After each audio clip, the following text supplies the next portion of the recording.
Chapter 41. The Qingyuan era was the newly established reign title in the year Li Hao was born, highlighting the deep favor bestowed upon the Li family by Emperor Yu. This dynasty, which had stood for over 3,000 years, was still like a majestic lion. Though it had gradually aged and weakened, its mighty presence profoundly protected most of the land in peace, preventing the daring demons from wantonly setting foot within the territory and ensuring the tribute-paying vassal states continued their annual offerings. In that year, on the Yunzhou border within the secluded Valley Mountain Range, the 86-year-old veteran General Jiang Tianshou embarked on a campaign amid the cheers of the border shepherds, leading more than 30,000 royal cavalry in just 3 days. He annihilated over 100,000 tiger leopard demon clansmen that plagued the border, extending the territory by 1,000 miles, his fame spreading across 19 provinces. That same year, a 12-year-old prodigy known as the Bright Moon Sword braved the 9 heavenly gates and, as a direct disciple, entered the Gan Tao Palace to listen to the teachings of the sage, becoming renowned throughout the world. Also in that year, a secluded old grandmaster who had retreated for 30 years atop Wanfeng Mountain descended to engage in a duel by the shore of Redwater Lake, drawing onlookers from all over. The final outcome, however, remained unknown to all now.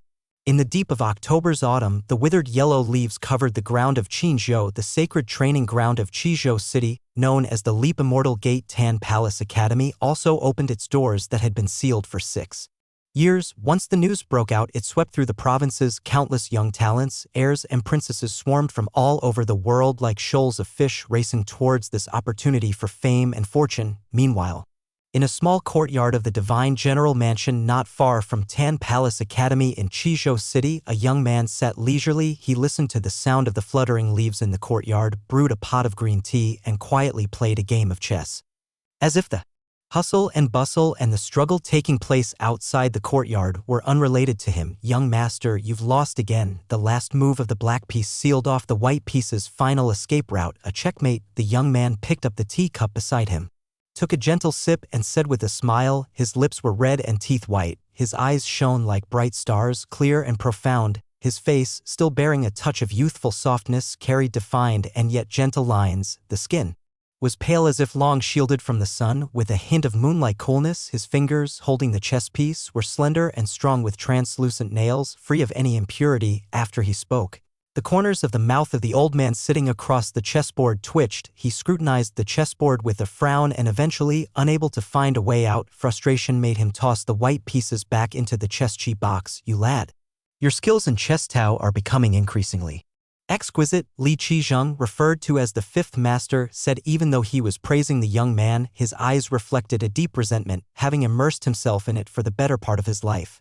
His proudest and most satisfying skill in chess Tao was continuously defeated by this youth recently. Winning the occasional game only added to his irritation. It's all thanks to your good training, 5th master. The young man, who was Li Hao, said with a modest chuckle. You cheeky boy. Li Qingjing glared at him, not in good spirits, intending to play another round, but then he eyed the current game and felt somewhat deflated. He still hadn't figured out how he lost this last game. At this moment, the sound of crunching dry leaves underfoot arose, and a snowy white figure swiftly darted over and jumped into the young man's arms without a word. It was a white fox. The white fox had reddish-orange ears, which added a touch of liveliness to its appearance.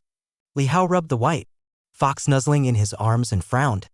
Why do you smell of medicinal herbs again? Where did you sneak off to eat this time? At these words, the white fox burrowed deeper into Li Hao's embrace, as if trying to avoid answering. Just then, Li Hao heard footsteps and looked up to see a figure in green, briskly approaching. It was a 16 or 17-year-old maid with bright eyes and white teeth, quite pretty. Panting, she arrived outside the gazebo, greeted Li Qingzheng with a bow, and then hastened to Li Hao. Young master, Xiao Rou has been to the Great Lattice Kitchen again. She knocked over the Great Lattice Beauty, preserving medicinal soup, and now they are searching for the culprit all over the Eternal Spring Court. Li Hao was speechless, dug the little head out from his embrace, and said with a lack of patience, I told you not to be mischievous everywhere. Do you want to be spanked again? The small head of the white fox struggled to turn away, not daring to meet Li Hao's eyes, apparently aware of the trouble it had caused. If you keep this up, I'll hand you over to the great lady to deal with you properly, and shall shave off all your fur. Li Hao threatened. The thought seemed to scare the white fox, causing it to tremble, and with a pitiful look, it turned its head to gaze at Li Hao. You're already in the Zhou Tian realm. Why can't you talk yet? Li Hao said, looking at the pathetic eyes of the white fox and feeling rather helpless. He turned to address the maid, Qing Ji, later on, apologize to the great lady on my behalf and send over a tray of the perilla cakes I made and, have you bought today's cotton jade pastries? Qing Ji muttered under her breath. It's always me who has to go. Every time it makes trouble. I'm the one who gets scolded. What? Nothing. I'll go buy the cotton jade pastries right away, Qing Ji said quickly, then ran off swiftly like a streak of cloud. This little maid is becoming more and more unruly, Li Hao said, lifting his cup of tea and shaking his head helplessly. Li Qingjing gave him a glance. How many in your courtyard are actually serious? Li Hao almost spat out his tea, looking at the old man speechlessly. Fifth grandpa.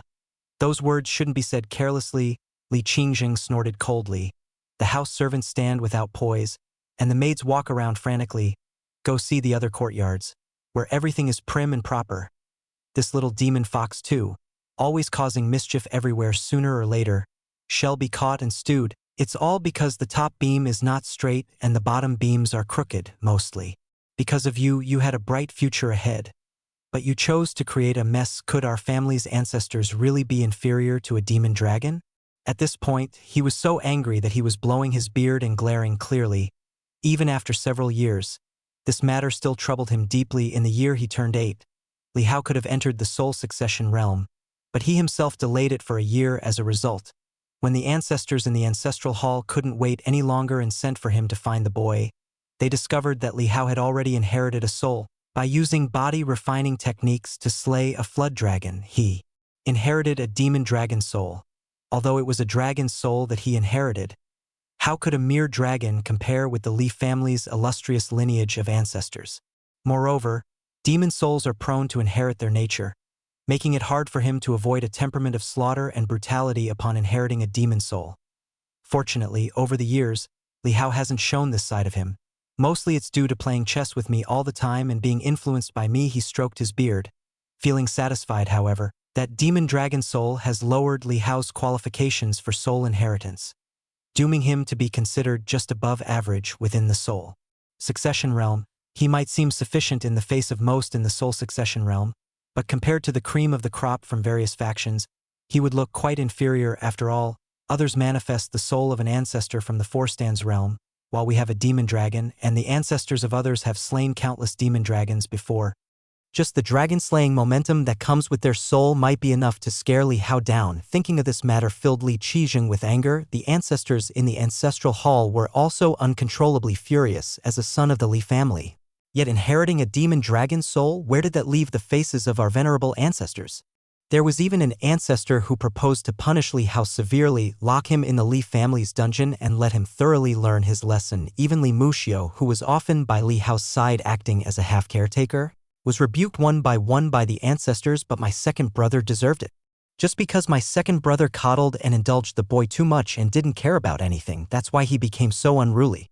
If it weren't for Li Hao's skill in playing chess, I would need to give this boy a harsh lesson myself. Thinking this, Li Qingjing's anger at the chessboard in front of him flared up even more. How did I lose? Since stepping out of the ancestral hall that year, he felt that his decades-long peaceful heart realm was becoming increasingly disturbed. I feel pretty good, the servants are comfortable, and so am I. Li Hao gave the old man a sheepish smile. With you being so lax, your servants are lax too. Wait until your father comes back, see how he'll deal with you. Li Qijing snorted coldly. Li Hao said, what if he stops me from playing chess with you? He wouldn't dare. Li Qingjing's eyes widened immediately. Li Hao chuckled, and just then, another set of footsteps approached. Though the sound didn't belong to the girl Qing Shi, he looked in surprise and saw a familiar face. Xuejian from Eternal Spring Court. Only now, after several years had passed, the girl who used to be young had developed an air of graceful charm. Following her were two maidens with bowed heads and demure expressions, walking silently, obviously much more proper than those in his own courtyard and also much more hardworking. Seeing that fifth grandpa was also present, Xuejian quickly bowed and greeted him with respect, and while she was surprised, she couldn't help but glance at Li Hao. Everyone in the mansion knew that this young master of mountain and river courtyard was neglectful in his studies, yet he managed to get along quite well with both of the elder lords. Young master, the lady has sent me to inform you that Tan Palace Academy has opened for the year. This is the Invitation sent by the academy to the mansion, and the lady asked me to deliver a copy to you, Xuejin said, bowing her head in reverence as she handed a black and white double fish-adorned invitation to Li Hao. Although she might not have much respect for Li Hao in her heart, her demeanor was impeccable. Li Hao, aware of the girl's exceptional handling of matters, took the invitation with a smile and then casually tossed it aside on the mat, saying, "Thank you, Miss Xuejin." Xuejin glanced down and saw that the precious invitation, sought after by martial artists all over the world, was carelessly placed to the side. Thinking of the young master's character, it was as the lady had predicted. Chapter 42. The lady also asked me to remind the young master, please make sure to attend, as this is a rare opportunity. With a respectful and gentle tone, Xuejin said, if the young master doesn't go, the lady said she would ground you for 3 months. Take away all your painting paper, poetry and books, Guqin, and also forbid you from entering the kitchen again. As she spoke, a strange feeling rose from the bottom of her heart, wondering how one could have such a broad range of hobby. This young master was indeed a man of talent. Moreover, such a precious opportunity that people would scramble for outside, yet here she was, having to persuade this young master with great effort. It was indeed quite inconceivable. Isn't this punishment too harsh? Li Hao was somewhat at a loss for words and asked, is this really a request or a threat?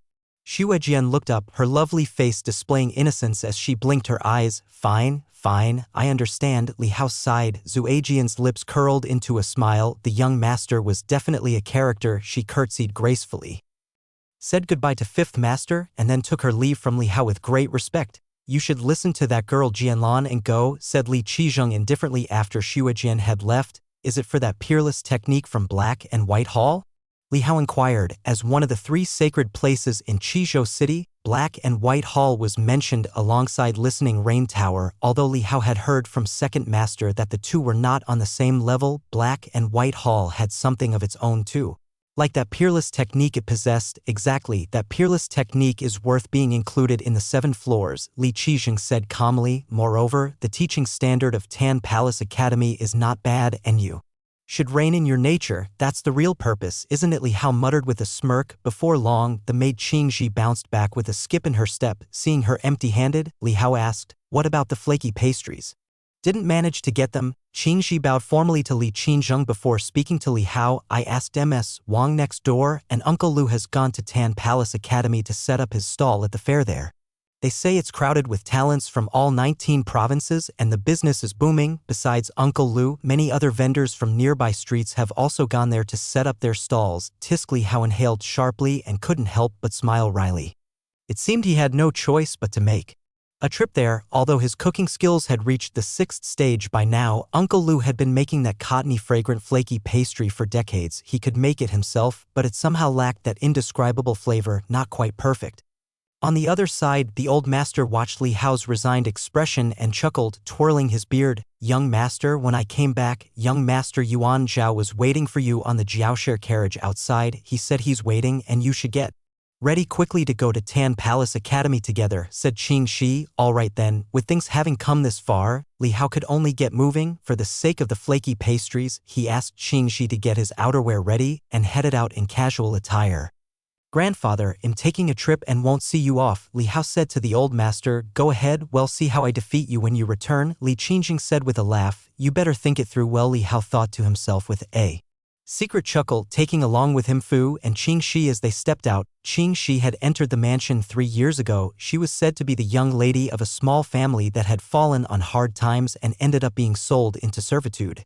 Eventually making her way to the Divine General Mansion, Li Hao had heard about her some calligraphy skills, which was why he had her brought to Mountain and River Courtyard. Given the previous assassination attempt, Qingxi's entry to the mansion went through layers of scrutiny and also a medicinal examination by Li Fu to confirm nothing was amiss before she was officially transferred to Mountain and River Courtyard. Later, favored by Li Hao, she was gradually brought to his side to become a personal maidservant, becoming one of Li Hao's more trusted individuals. Outside the mansion, a squad of the Li family's private soldiers had already taken their positions with 5 Yanbei Hydra lions, whose bodies were as large as elephants, harnessed in front and behind a huge carriage, exuding an air of grandeur. Since Li Hao and the other members of the 3rd generation of the Li family, aside from a few who had already inherited titles, had no official achievements to their names, There was no parasol fitted on the carriage, however, the carriage body adorned with carved dragons and painted phoenixes still radiated an aura of nobility, and when combined with the imposing, savage bodies of the 5 Hydra lions, their presence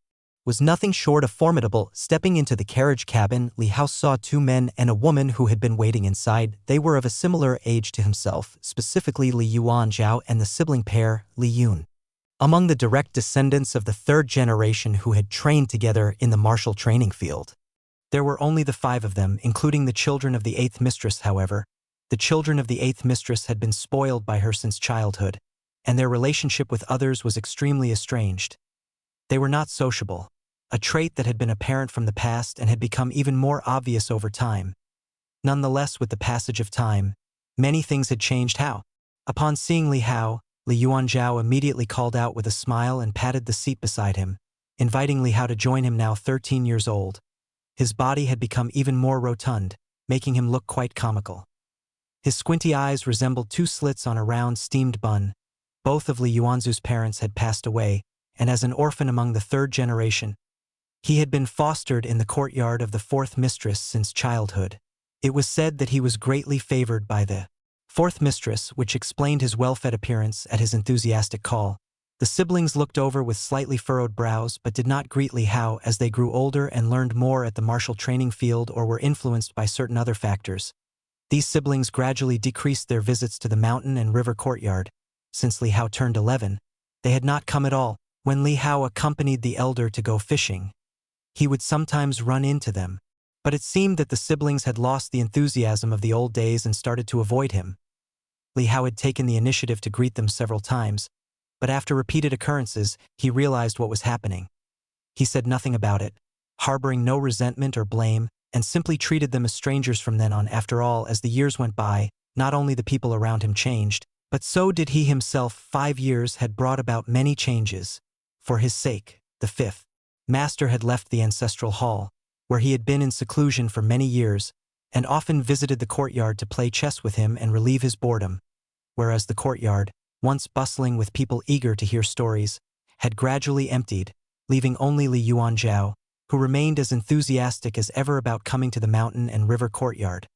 Sometimes, when there were no stories to hear, he'd bring a small stool to sit next to Li Hao, watching him paint alone or chatting idly with the 5th master over a game of chess. Moving on, the letter from the faraway Jian Pavilion, thousands of miles to the south, had not arrived for a long time. The last time they received a letter was a year ago. However, according to the agreement made in that letter, the young girl would have completed her training and descended the mountain by this time next year. Thinking that he would see that little tale in another year, a tender smile couldn't help but appear in Li Hao's eyes as he moved over and took the half of the seat offered by Li Yuanzhao. Jining, why don't you call out to Hao?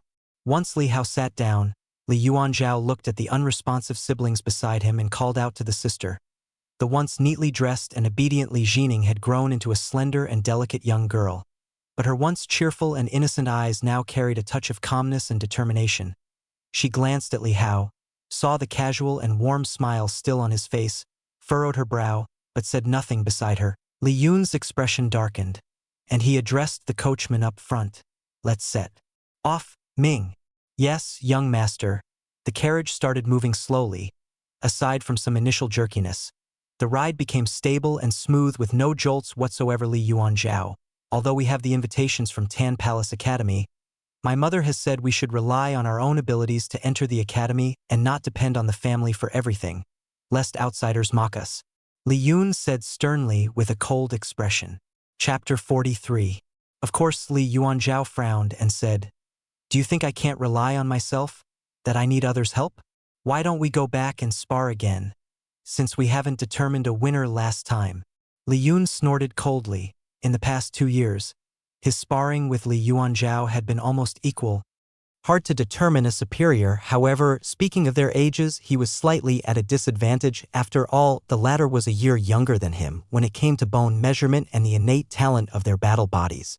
He was also at a disadvantage, his rank being 7th layer, while his sister and Li Yuanzhao were both 8th layer. Therefore, his words were not targeted at Li Yuanzhao, but more at that other person, the one who had later made him understand reason and secretly fume.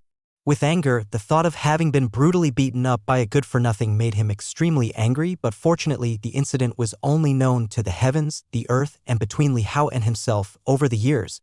Seeing Li Hao would make his teeth itch with irritation if it weren't for the constant presence of the second elder and the fifth elder by Li Hao's side. He wouldn't let go of any chance to take revenge. Seeing Li Yun shooting a cold glare at Li Hao, Li Yuanzhao, despite his youth, was not foolish, especially after years with Hao, hearing all sorts of extraordinary and marvelous stories, which included tales of ghosts and demons as well as stories about the viciousness of human nature. Although he couldn't fully understand them yet, he was still a bit more mature than his peers. Because of this, he had understood Li Yun's implication from the start and intentionally deflected the topic onto himself. Seeing Li Yun only daring to make veiled criticisms, he couldn't be bothered to argue seriously to avoid making everyone uncomfortable, and smilingly said to Li Hao, "I heard that Shui will be back in a year." "Yeah." Li Hao's lips curved into a faint smile. "I heard from my master that one must reach the divine travel realm to leave the Sword Cottage. Could it be that Shui will break through to the divine travel realm by next year?" Li Yuanzhao asked curiously. The divine travel realm was the domain of fourth realm warriors who could delve into tigers' dens to slay demons and dispel evil. In the borderlands, they could carve out a path of blood, taking on the role of military officers, ranking just below generals. "You should know, by next year, Bian Ruxue will only be 15 years old. Such progress, even among the top talents with 8th layer battle bodies, is considered outstanding. Many of those celebrated figures across the world possess 8th layer battle bodies, which is just a starting point for the top talents, a limit set by bone measurement. And what follows, the various opportunities, efforts, and natural comprehension abilities will further widen this gap." Off to the side, Li Yun perked up at the mention of Shui, his eyes instinctively glancing towards Li Hao. The seed that had once sprouted in his young heart seemed to stir again. However, upon thinking of the divine travel realm, the youth's expression darkened again, weighed down by sadness. With his current understanding, he knew just how unreachable that distance was. "That's right," Li Hao nodded. "One in the divine travel realm could have the assurance of life whilst roaming the Jianghu." He glanced at a shadow not far off, its expression complex. He felt amused and also thought the boy deserved a beating for still harboring thoughts of rivalry. It had been too long since he had been put in his place, daring to hold a grudge. To reach the divine travel realm at 15 is truly impressive.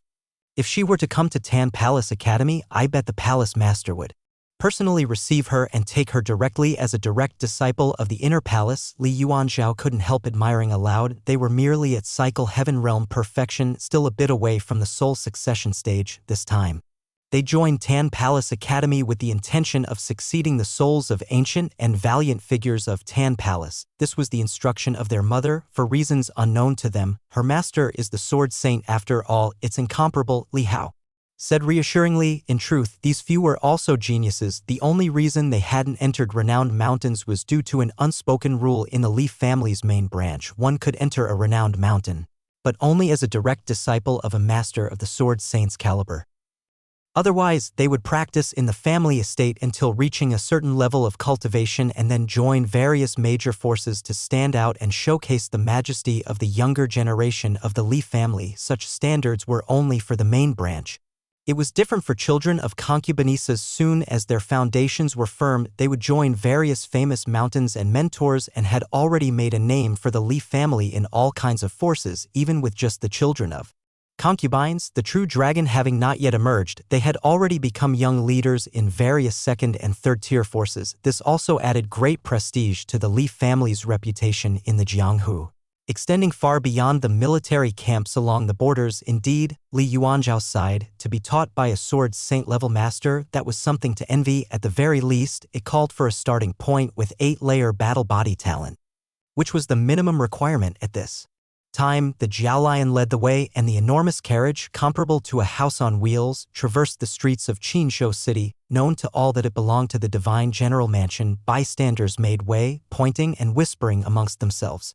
One glance at the direction and they knew the carriage most likely carried the true dragons of the Li family headed for cultivation at Tan Palace Academy, those martial artists and sons and daughters of prestigious families from various states who had hurried over when their carriages met the demon energy emitted by the Jiao Lion, became restless and uneasy, halting in place. Some even bolted crazily towards the roadside in fear. Unwilling to obstruct the path and unrestrainable even by the coachman's earnest tugging, the dignity of the divine general mansion was fully displayed in this moment. Before long, the carriage came to a stop and Ming, the coachman, informed them in a gentle voice that they had arrived outside of Tan Palace Academy. Tan Palace Academy was not far from the divine general mansion, practically neighbors. As the carriage settled, Li Yuanzhao and the other two's gazes slightly intensified. Although they were also considered prodigies with extraordinary talents, they normally cultivated within the mansion and had never truly shown themselves in front of others. And given their youthful nature, a trace of nervousness was unavoidable at this moment. Li Hao, however, didn't feel much. Once the carriage stopped, he rose leisurely and casually lifted the curtain of the carriage. Light poured onto his face, and at the same time a multitude of bustling and noisy sounds surged forward, flooding into the carriage as if lifting the curtain had uncovered an era of human flourishment. When the three inside returned to their senses, they saw Li Hao standing gracefully at the carriage door amidst the cacophony, quietly surveying the surroundings with his usual faint smile, appearing completely at ease. Li Xining's eyes narrowed slightly, as if a flicker of past memories surged forth, but she quickly regained her composure, and the corner that had been lifted was folded back down once more. Only when the three of them got up and exited the carriage did they behold the bustling scene outside. The vast square was packed with figures, shoulder to shoulder, the majority being energetic young men and women bearing swords, knives, and spears. In the crowd, there were also well-dressed young men with attendants at their side, keeping all but the closest away. And amidst the throng, the young women in rainbow garments and feathered dresses, with graceful maidens holding umbrellas to shield them from the blazing sun, stood out conspicuously, a striking presence. Looking around, all one could see were densely packed young martial artists. Yet at this moment, those standing on the carriage instantly became the focal point of everyone's gaze. After all, the Jiaolian carriage from the divine general mansion was too eye-catching. Daiyu decreed that dragon-blooded beasts pulling carriages were to be used for imperial travel, with 9 at most, 7 for princes and 5 for marquises and 5th-rank officials. Scholars and renowned families were entitled to use 3 or 2, respectively. Commoners, the wealthy without official titles, could only use a single steed for their carriage, and it must not be of Jiao race with dragon blood. Though Li Hao and the others lacked official titles, being the sons of a marquis, they too could enjoy the glory of their forebears. Is that the divine general mansion? The Li family of Qizhou City, the millennium-old divine general mansion, truly magnificent. That's 4 slots gone. I heard Tan Palace Academy has a limited number of spots. How infuriating. Lin Yan will definitely lead my Liuzhou branch of the Lin family to rise in this generation, contending with heaven and earth. They say there's a waste in the Li family this generation. I wonder if he came? A millennium of glory sparked envy and jealousy among the masses, and it stirred up even more ambition and eagerness in many young hearts amidst the noisy tumult. Li Yun, along with Li Yuanzhao and Li Xining, had tense expressions, appearing robust and calm on the surface, but their fingers were already sweating with revealed inner nervousness, facing gazes that seemed as if they could scorch a person. Li Yun lingered no longer, and with a cold expression, uttered, "Let's go ahead." He then took his sister Li Xining and jumped down from the carriage, entering the crowd boldly like a tiger through a forest. Amidst Ming's cautioning words for the young master to walk slowly and be careful, the surrounding people unconsciously made way, not out of respect for the youth, but for the surname behind him. "How, let's go too," Li Yuanzhao said, swallowing nervously to Li Hao. Li Hao, however, tiptoed slightly and looked around, sniffing lightly. His eyes soon lit up as he said, "Let's go." With that, he jumped down from the carriage, and the onlookers parted, none daring to block the path of the fine-dressed young man. Li Yuanzhao hurriedly followed but grabbed Li Hao's sleeve after a few steps. "How, aren't we going the wrong way? The Tan Palace Academy is over there." "I know," Li Hao responded without looking back, "but there is food ahead. Fame and status can wait, but food comes first indeed." Chapter 44. The scent of cotton-like, fragrant crispiness wafted over, and Li Hao could smell it from far away. This was made by Uncle Liu himself. Don't be fooled by Uncle Liu's status as a small vendor. His deep-fried fragrant crispies were incomparable. His ability to set up a stall on the busiest street outside the divine general mansion for many years was a clear testament to his skill. As the aroma lingered on the edge of the square, Li Hao arrived with Li Yuanzhao. They saw that the number of young men and women here had noticeably decreased, all hurrying towards the entrance stairs to Tan Palace Academy, but there were still quite a few figures lingering in front of each stall, their attire and decorations clearly from other provinces. It was a rare trip to Qinzhou, so it might as well include sampling the local cuisine. Li Hao saw a long queue in front of Uncle Liu's stall, mostly comprised of women as well as some house servants in line to purchase for their masters. Li Hao pulled Li Yuanzhao to the end of the long queue and started waiting. How, haven't you had breakfast yet? Li Yuanzhao couldn't help but ask. Li Hao nodded. Wait here, I'll go buy some for you. As soon as Li Yuanzhao finished speaking, he called out to the front, Uncle Lu, prepare 2 breakfasts for us. His voice was loud and clear, drawing the gaze of many in line. Seeing the 2 dressed in exquisite and expensive attire, they instantly recognized the wealthy youths they were. At Uncle Liu's stall, Ms. Lu was busy collecting money and catering to customers. Hearing Li Yuanzha's shout, she looked up and realized that it was Li Hao, the young master, standing behind. She hurriedly responded with a smile and conveyed to the hardworking Lu, "It's young master Hao from the Divine General Mansion. Quickly make him 2 portions." Old Lu was momentarily taken aback, glanced up in the midst of his busyness and, upon seeing the young man at the end of the line, couldn't help but smile broadly on his wrinkled face. To them, small vendors and lowly servants, the powerful and aristocratic often looked down upon them with disdain and contempt, but young Master Hao treated them all the same, without any reservations. 3 years ago, he even sat down on the ground at their stall, helping them shout and sell. That scene truly startled the couple, leaving them feeling very flattered and surprised. Since then, they had remembered this unique young master from a distinguished family. "You little rascal," Li Hao originally wanted to stop Li Yuanzhao, as it was fine to wait. Seeing Ms. Lu smile at him, he reluctantly led Li Yuanzhao to the front of the stall and quietly waited on the other side, next to them. The house servants who were in line kept throwing furtive glances but dared not say anything. However, the women who were standing in line themselves had their faces fall and shot hostile glares, with someone discontentedly saying, "Why should he be able to cut in line? It's not fair." "Exactly. Boss, you're being unfair." Hearing these criticisms, Li Yuanzhao started to get anxious, about to reveal their identities from the Divine General Mansion, but was stopped by Li Hao, who held him back. With things having come to this point, Li Hao had no choice but to step in to resolve the issue. Though feeling a bit helpless inside, he smiled at the complaining girls and then took out a piece of gold from his bag, handing it to Uncle Liu's stall with a gentle voice. "Ladies, there's no need to get upset. Here is fairness for you, 5 times the price." Ms. Lu was taken aback and hurriedly tried to put the gold back in Li Hao's hand. "Young Master Hao, we cannot accept this. No need for change, consider it payment for future purchases as well," Li Hao said with a smile, pushing back any refusal, his gentle gaze leaving no room for argument. Being small vendors often involved dealing with Jianghu, so their observational skills were quite sharp. Ms. Lu immediately understood and stopped insisting. Li Hao then said, "Please trouble Uncle Lu, make it 5 servings." "Oh, of course." Uncle Lu quickly agreed. His own wife didn't hold back anymore, so he just went ahead and did it. Seeing Li Hao behave so extravagantly, the other girls in line couldn't suppress their anger, even at 5 times the price.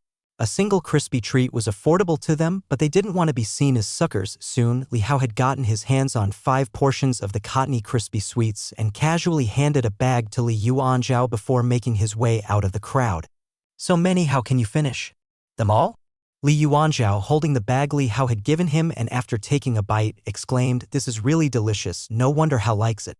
Li Hao smiled and returned to the front of the carriage, where he saw Qing Shi and Li Fu standing guard at the back of the carriage. He handed each of them a bag. "Young master, haven't you gone to the entrance stairway yet?" Li Fu, taking the breakfast, looked at Li Hao with some astonishment. Li Hao replied, "I need to fill my stomach first, don't I?"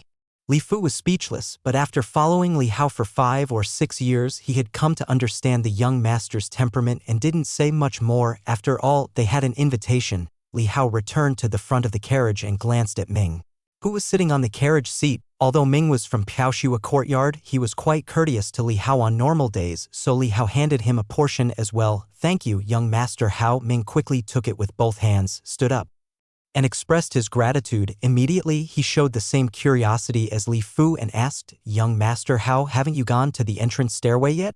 "They'll go after I finish eating," Li Hao said. Li Ming was slightly dumbfounded. Young Master Lu and Miss Xining were probably already inside the mountain gate by now, and here young Master Hao was still loitering at the foot of the mountain. Indeed, just as the rumor said, he really was at ease after eating and drinking his fill. Li Hao, followed by the impatient Li Yuanzhao, pushed through the crowd to the entrance stairway. It was called a stairway, but it was actually a long series of steps.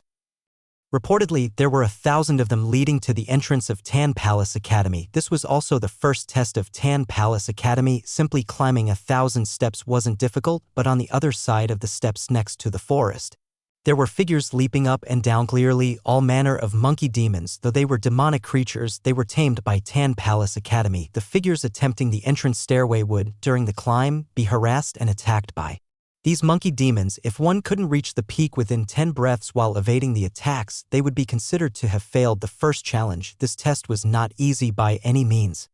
Just climbing required the strength of someone in the 6th or 7th level of the power passage realm, not to mention the need to dodge the sneak attacks of the monkey demons, which was a true test of observation and movement technique. Miss, this challenge seems quite difficult.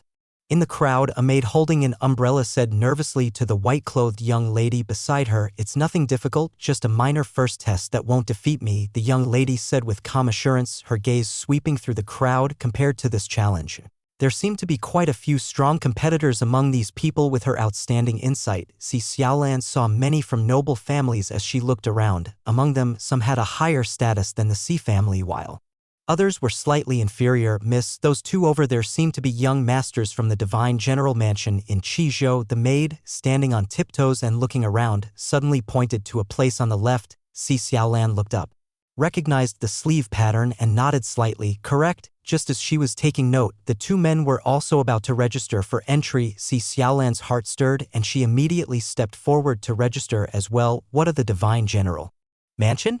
I've heard that the Li family are all true dragons, but I want to see just how much I fall short," Xiaolan thought to herself, her eyes shining with a glimmer of light, betraying a stubborn fighting spirit. Age, place of birth, name, Jizhou, the Si family.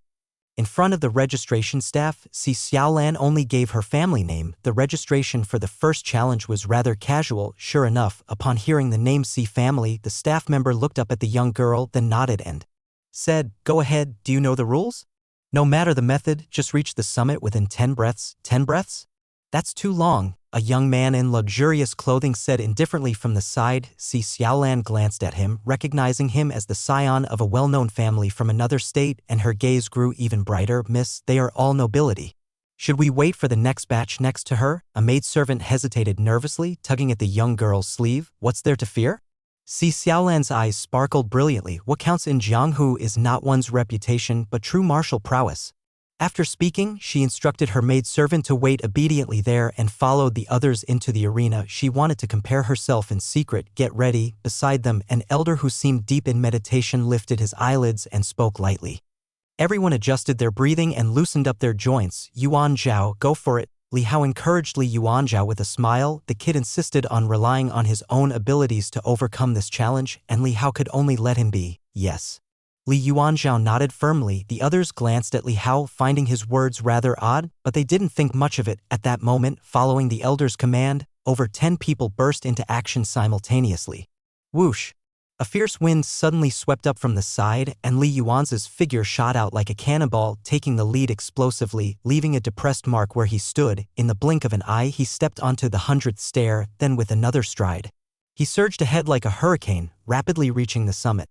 In total, it took him merely 3 breaths. Li Hao knew that for Yuan Zhao, who had achieved cycle heaven realm perfection, this did not count as exerting his full strength. When Xiaolan saw Li Yuan's figure burst forth, her lovely eyes slightly contracted. She then also suddenly unleashed her power, transforming into a white light and chasing after him swiftly, but was quickly left behind. Midway, a demon ape suddenly attacked, but she was well prepared, nimbly dodging with a butterfly-like spin, and after a few leaping steps, she finally reached the peak. She counted 7 breaths as she arrived. Several others reached the summit almost at the same time. After 10 breaths, out of 12 people, only 7 passed. Those standing on the summit looked at the short and stout individual with complex expressions in their eyes, showing a hint of shock. The speed at which Li Yuanzhao had exploded was terrifying. The mere wind generated by his movement had the force of a tiger's roar. Is this the prodigy of the Divine General Mansion? The gap is too great. Xiaolan's expression grew solemn as she sized up the little chubby boy who appeared to be a year or 2 younger than herself, feeling an extremely uncomfortable sensation deep inside, a profound sense of defeat at this time. Someone noticed that of the two from the divine general mansion, only one had reached the summit. Some looked back in amazement to find a figure on the staircase, walking at a leisurely pace, and the demon apes around him did not launch any attacks. Li Yuanzhao turned around and waved to greet him. Soon, Li Hao also reached the summit, smiling at Li Yuanzhao. Does he also count as having passed? Someone asked in surprise and doubt, but didn't the 10 breaths pass a long time ago? The crowd was befuddled. There was an elder on the summit too, in charge of verifying the candidates. Hearing their discussion, he said indifferently, "You've all passed, go to the second challenge. That's where you might lose your life if you want to quit. You can give up. After all, there are other noble families that will take disciples." The statement left everyone speechless and conveyed his confidence. Does he also count as having passed? Si Xiaolan asked with a frown, pointing at Li Hao. Of course, he has an invitation, the elder said calmly. An invitation? Tan Palace Academy actually has invitations?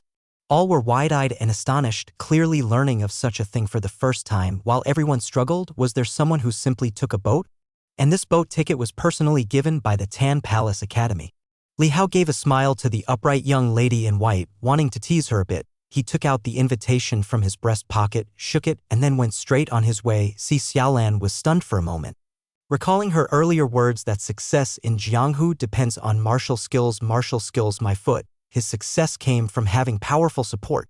Annoyed at Li Hao's showing off, she stomped her foot fiercely and then followed him, gritting her teeth. Before long, they arrived at the second challenge. Not far beyond the summit, there was a cliff and chains were nailed below it, linking to the other side.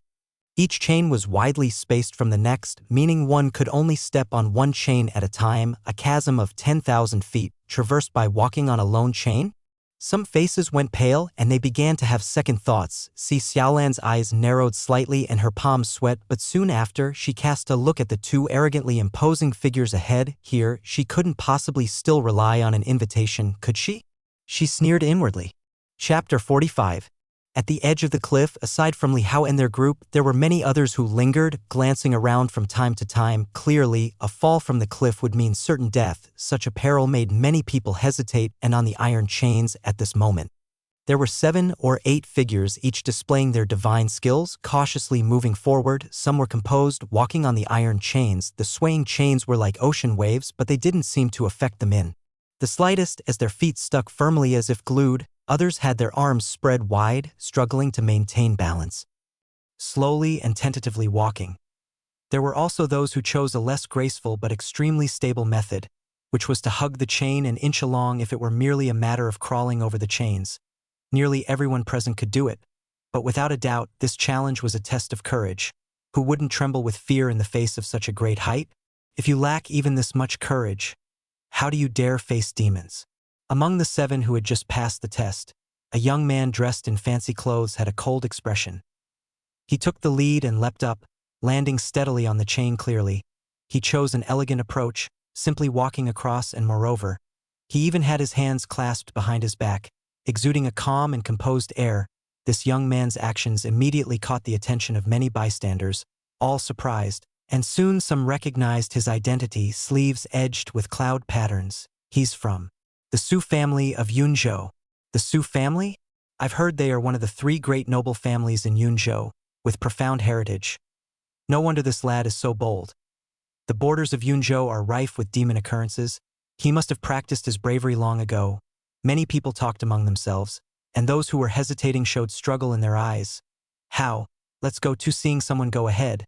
Li Yuanzhao was slightly uncomfortable and spoke to Li Hao. Li Hao was looking around at the edge of the cliff, but he didn't see anyone from Tan Palace Academy, which made him feel a bit puzzled logically. Tan Palace Academy should have sent someone to meet them here. Otherwise, what was the point of sending the invitation? All right. Unable to wait for someone, Li Hao could only agree to Li Yuanzhao. There's no way to cheat in this challenge. Si Xiaolan sneered at Li Hao. Clearly, she was quite infuriated that Li Hao had used his background to skate through the first challenge, feeling it was unfair. Is that so? Li Hao looked at the girl in surprise, wondering if she dared to mock him without knowing his family's status.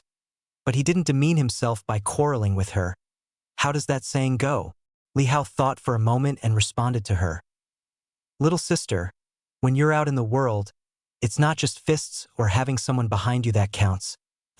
Si Xiaolan frowned. That sounded very similar to what she had said earlier. Because having someone behind you isn't enough. You also need someone before you. Li Hao chuckled lightly at the young girl, then lifted his head, his eyes revealing a transcendent indifference, and spoke softly. Little brother, come. How, you want me to carry you? Li Yuanzhao understood well. He had heard from the elders at home that Li Hao had poor aptitude and could only practice body refinement. He had also never seen Hao practice, so he had anticipated this method and would never let Hao face embarrassment. Li Hao smiled faintly and patted his shoulder. Li Yuanzhao got the hint and bent over obligingly. Li Hao didn't hesitate and jumped onto his back, then waved at the girl beside him, who was staring in astonishment. See you on the other side. No. Sooner had the words fallen than Li Yuanzhao, unable to wait any longer, dashed forward, leaping tens of meters and landing directly on the chain. The chain shook violently, but Li Yuanzhao, with Li Hao on his back, moved with the swaying, his feet sticking to the chain as if glued, without waiting for the chain to stabilize completely. Li Yuanzhao then ran at full speed as if on solid ground with his cycle heaven realm perfection, and years of practice of cultivation techniques and stance. Foundations in the martial arts field, this challenge was a piece of cake for him. Upon seeing the figure dashing swiftly on the chain, everyone on the bank, aside from Si Xiaolan, widened their eyes in disbelief. They had seen show-offs before, but nothing this fierce. It was as if he was on land, right? Besides, they might not even run that fast on solid ground. Moreover, he was carrying someone. Once they recognized the clothes of the two men.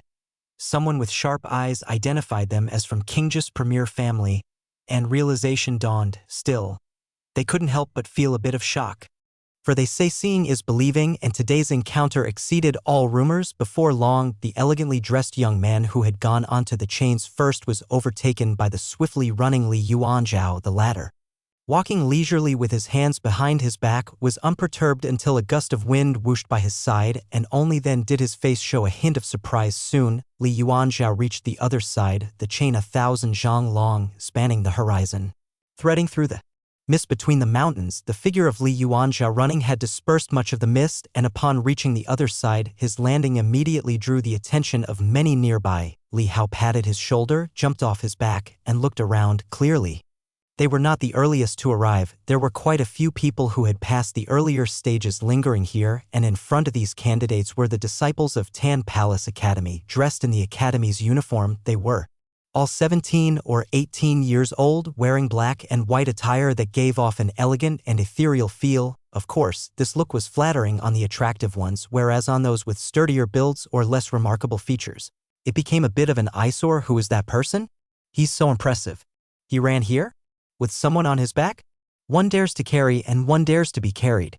Shush, be careful, they seem to be from the divine general mansion of the Li family. Dozens of bystanders discussed animatedly. Li Yuanzhao stepped forward and approached a young man from Tan Palace Academy, asking, "Is there a challenge here?"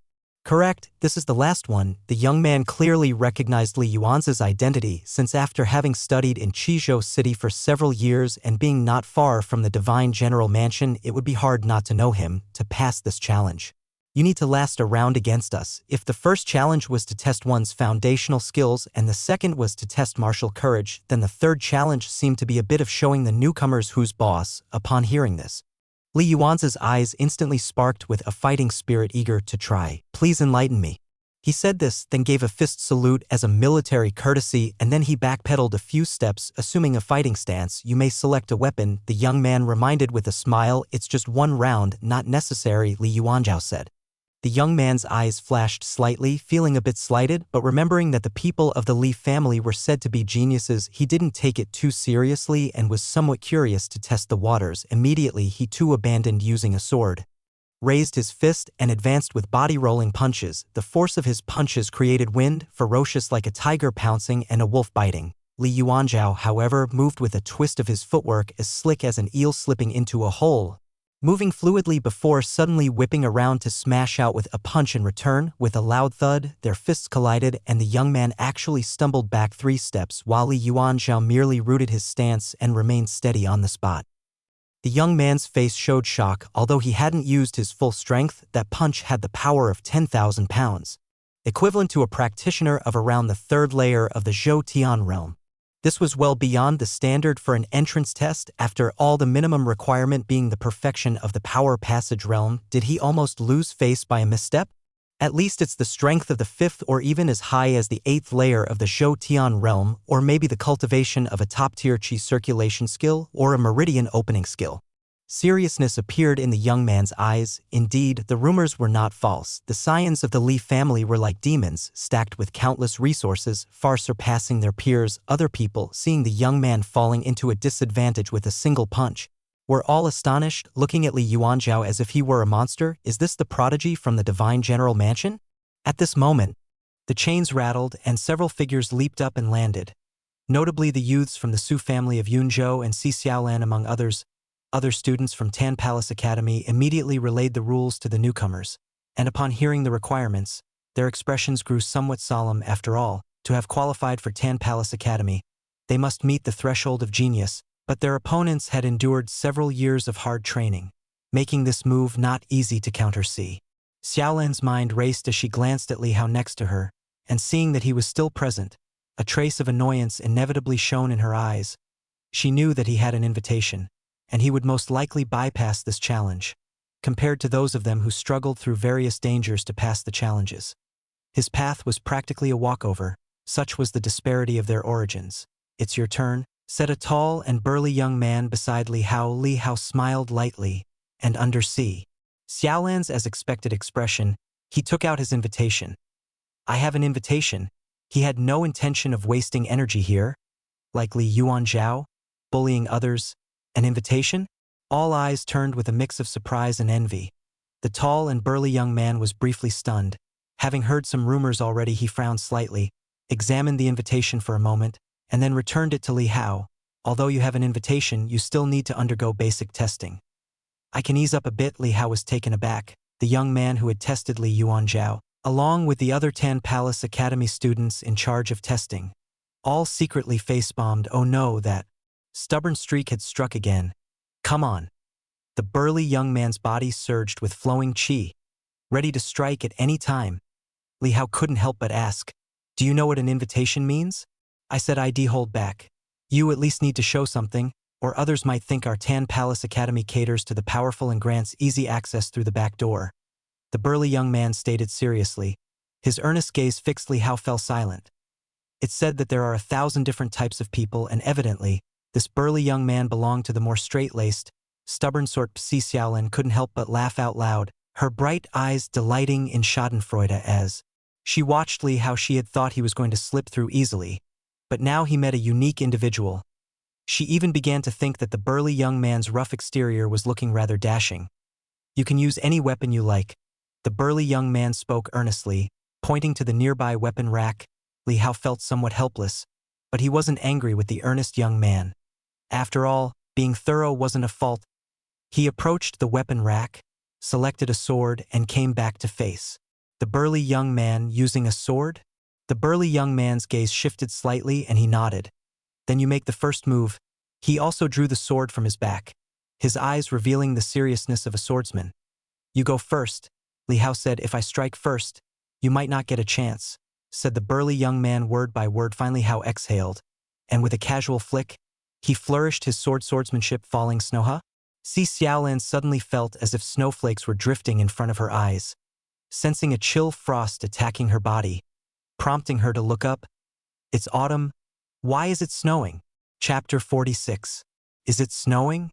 No, but before the eyes of everyone, it seemed as if snowflakes had suddenly begun to float down. These snowflakes were found within the area where Li Hao stood, within 3 feet of the sword's edge. Each flake carried the chill of piercing cold, a reflection of sword light, much like the name of the swordsmanship itself, falling snow. The level was true form in front of Li Hao. The burly youth's pupils contracted rapidly, standing still in shock in his view. The countless snowflakes were like a storm sweeping through, tumultuous. Yet that storm was grasped in the palm of the young man, as if holding the power of heaven and earth. The biting cold did not sweep over him. Only from within the storm, a flurry of snowflakes gently began to fly out, drifting across his own cheek. Cool, the burly youth subconsciously reached out to touch it, feeling a sense of pain, but saw no blood. his gaze solidified, his body taut where he stood, gripping the sword like a brave swordsman. But his arm trembled without any further action. Soon, as if in the blink of an eye, the snowflakes that filled the sky like an illusion disappeared. Li Hao casually tossed the sword back onto the weapon rack, sliding diagonally into the sheath, and with the clang of the hilt closing like ice breaking, the burly youth snapped out of his trance, his body jolting, and the rest of the people also woke up from their shock. Just now, everyone seemed to have fallen into a dream, but was it really a dream? The scene became eerily quiet, not until Li Hao's smiling voice broke the silence, asking, "Now, can I be said to have passed the test?" The burly youth came back to his senses and stuttered, You've won." There was no exchange of blows, as they were not evenly matched, and he didn't even have the courage to draw his sword, losing thoroughly. The other students of Tan Palace Academy were watching Li Hao in horror, having thought that Li Yuanzhao was already valiant and peerless, never expecting there to be someone even more exaggerated. What sort of swordsmanship was that? It was surely of a peerless level, even displayed at the pinnacle of perfection. No wonder they thought so. Although the falling snow sword skill was of high grade, under the might of its true form, even a peerless and perfect swordsmanship would seem a bit inferior. What exquisite swordsmanship! My God, it was like seeing an illusion. I actually saw snowflakes. Me too, that's too exaggerated.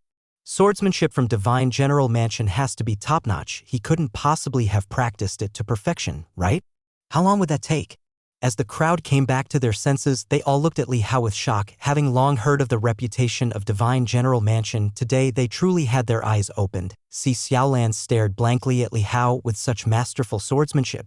There was no doubt that Li Hao had qualified to pass the first two challenges on his own merits. Was this the caliber of his peers in the Divine General family? Were they all truly such supernatural beings? How brother? Li Yuanzhao next to him was even more excited, not expecting Li Hao's swordsmanship to be so profound. His vision was naturally higher than those of the other noble family descendants. Recognizing this as the falling snow sword skill performed by Sister Shuer, but the level at which Li Hao displayed it clearly surpassed that of Sister Shuer from those days. He even felt it surpassed perfection. Li Hao smiled at the excited Yuan Zhao. Not saying much, his heart held a trace of nostalgia. Wondering what level that little girl in the sword cottage had reached with the sword skill, recalling the days of instructing her in the courtyard, his lips curved into a slight smile, but soon he gathered his wits and asked the burly youth in front of him. "So which way next?" "Oh, just walk straight this way, there's a teacher waiting for you all up ahead," the burly youth hurriedly replied, his eyes betraying involuntary admiration. The starting point of royal and noble families truly was incomparable to ordinary people. Li Hao nodded and led Li Yuanzhao past the burly youth, casually walking up the path steps. Behind them, people watched their silhouettes disappear before snapping back to reality. At that moment, someone suddenly thought of a question. Why do they have invitations? Could it be because their strength meant they didn't need to be assessed at all? As this remark emerged, the others came to a realization, immediately falling silent. They had assumed it was due to the illustrious background of the Divine General Mansion and felt somewhat resentful, but now they let it go. Si Xiaolan's pretty face changed slightly, biting her lip, realizing she had misunderstood the other party. Tan Palace Academy had stood for hundreds of years. How could it be a place that sought cheap fame, stooping to curry favor with the powerful? Inside the mountain of Tan Palace Academy, on a vast stone tablet plaza, there were many young figures gathered here, all gazing intently at the tablets in the plaza, contemplating the cultivation techniques inscribed upon them. On the edge of the plaza, however, sat two old men in a corner, with a chessboard set up between them, engaged in a game. Suddenly, one of the old men, lost in thought and rotund in figure, seemed to have a sudden realization and slapped his thigh vigorously. "I almost forgot, there are still 2 invitations I haven't gone to escort." "You mean from the Divine General Mansion?" The gray-robed old man opposite him looked up, puzzled. "It shouldn't be a big deal, right? The young ones from the Divine General Mansion can easily pass the test. Even if you don't escort them, they'll be able to make it here. If it were anyone else, that'd be fine. But have you forgotten? That child of Marquis Xingwu is a cultivation dud, only capable of body refinement. It caused quite a stir about 10 years ago, and now it has quieted down." The rotund old man hurriedly got up, saying, "If he falls during the second trial and dies, then we'd be in big trouble." That the gray-robed old man was startled as well. After all, that was the only son of Marquis Xingwu. He quickly said, "Then you'd better hurry." The rotund old man nodded and immediately blew a whistle. A gust of wind sounded. and a large bird with a wingspan of 7 or 8 zhang rushed from afar, drawing the attention of many young figures in front of the stone tablets. The bird slowly descended in front of the old man. "I'll wait for you," said the gray-robed old man, as he watched his friend ride away on the bird, his mood for chess disrupted. He couldn't help but grumble, "Had I known this would happen, wouldn't it have been better to send out 5 invitations in the beginning instead of having an extra trinket?" As he spoke, he looked down at the chessboard. Suddenly, the more he looked, the more something seemed wrong, and he cursed out loud, "You son of a turtle, running away when you're about to lose." The rotund old man was Shen Yunqing, indeed not light at all. He rode the demon bird, hurrying toward the second trial. Apart from escaping the game of chess, he was genuinely worried about the situation at the second trial, hoping that the old man Tang there knew of the child's circumstances and would help him across the cliff. Suddenly, his gaze shifted, and he saw on the mountain path below 2 figures walking side by side, clothed in brocade and emitting a distinguished aura. And that dress and pattern, he was all too familiar with. It was from the Li family of the Divine General Mansion. Shen Yunqing was astonished and immediately commanded his mount to descend. Bird cries and fierce winds descended from above. Li Hao and Li Yuanzhao both stopped in their tracks and looked up, only to see a massive demon bird with 3 eyes landing a few zhang off the ground. Right in front of them, sitting behind the bird's neck, was a short old man, stretching his neck to look at them, seemingly finding something that confirmed their identities, and immediately a smile appeared on his face. He jolted off the bird's back with a leap. He waved his hand, letting the demon bird fly off on its own, then cheerfully addressed the two. "You two must be the young masters from the Divine General Mansion, right? I'm not sure which branch's young masters you are. What are your names?" Seeing how polite the other party was, Li Hao and Li Yuanzhao were not overly surprised. After all, their lineage was too illustrious, and ordinary people would be very polite and considerate upon meeting them, even prominent figures. "This is my brother, Li Hao, and my name is Li Yuanzhao." Li Yuanzhao spoke with a touch of naive zest, but his small eyes revealed a hint of shrewdness. Shen Yunqing instantly glanced at Li Hao, and a long-absent memory resurfaced in his mind. The child who had been named by Emperor Yu for the Li family about 10 or so years ago, seemingly Li Hao, it was him. Shen Yunqing's face betrayed no change, and he nodded slightly to them both, smiling. "They haven't made things difficult for you, have they? Come on, I will take you to the gathering spot ahead." He assumed they had come all this way unobstructed by showing their invitations. Li Hao and Li Yuanzhao were unfamiliar with this old man, so they didn't speak much along the way. The 3 of them walked leisurely. Li Hao's gaze swept around, admiring the scenery between the mountains, and thought to himself that the environment of Tan Palace Academy was indeed pleasing. If he were to stay here regularly in the future, at least the view would be comforting and refreshing. Soon, the 3 reached the end of the plaza. Here were gathered hundreds of people surrounding 3 giant stone tablets. "What is this?" Li Yuanzhao looked questioningly at Shen Yunqing. Among those gathered, he also saw Li Yun and his sister, who had arrived at the mountain earlier. Both were among the group of people surrounding the least crowded stone tablet. Those who made it here qualify for entry to Tan Palace Academy and are considered official disciples. Shen Yunqing stroked his beard and explained with a smile, "But while all are disciples, there are varying degrees of talent. Our Tan Palace Academy divides disciples into grade A, B, C, and D based on each individual's talent, to prevent mixing of the mediocre with the exceptional, and to avoid the less talented dragging down the more talented, or the more talented bullying the less talented. So we have these 3 stone tablets here, inscribed with 3 different cultivation techniques, ranked as low grade, mid grade, and high grade. They each have different levels of difficulty. Within 3 days, those who comprehend the high-grade cultivation technique will be classified as grade A. Those who comprehend the mid-grade technique, grade B minus. Those who comprehend the low-grade technique within 3 days will be grade C, and those who don't comprehend any technique within 3 days will be sorted into grade D minus. Shen Yunqing said with a smile, "If you end up in grade D, there will be a reassessment for the last 3 ranking students each term. Should they fail the reassessment, they will be advised to leave and discontinue their studies." Li Yuanzhao listened with sudden understanding. Li Hao asked, "And what if one doesn't heed the advice?" The smiling Shen Yunqing was taken aback at the question. "Advised to leave but refusing to quit?" Chapter 47. "Then please persuade more." Shen Yunqing smiled, skipping the joke, and said to the 2 of them, "You two should also take a look in front of the stele. There are limited spots for each class, and today is already the 2nd day of recruitment at our academy. That is to say, excluding today, there's only 1 more day left for comprehension, so you two better hurry up." Li Yuanzhao hastily asked, "What if the spots for Class A are filled up? Then you'll have to go to Class B, but don't worry, there's a challenge in a month. If you're confident, you can challenge Class A and switch classes." Shin Qingyun laughed and said, "Regardless of which class you're in, it's not a permanent situation.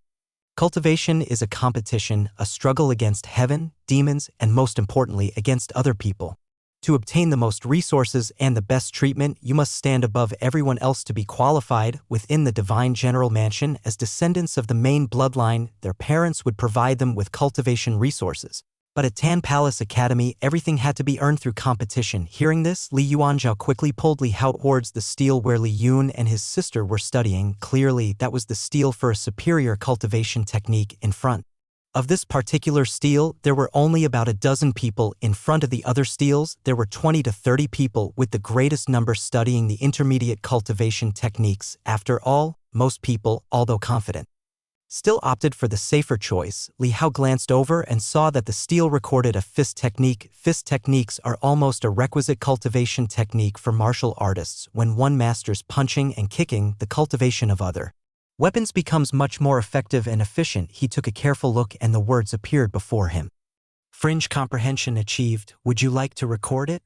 Li Hao chose yes. Soon, the record of this fist technique appeared on his panel, but it was not at the beginner level, nor was it at perfection or perfection superior cultivation technique. Wind slashing fist true form 1 step, push to the limit. Li Hao was not surprised by this. During these 5 years spent fishing with second grandpa, even though the old man was angry upon learning he hadn't carried on the soul in the family shrine, he still taught him some fist techniques for self-defense. Therefore, on the panel, besides the sword path, another path had been recorded. Fist technique upgraded to 6th stage.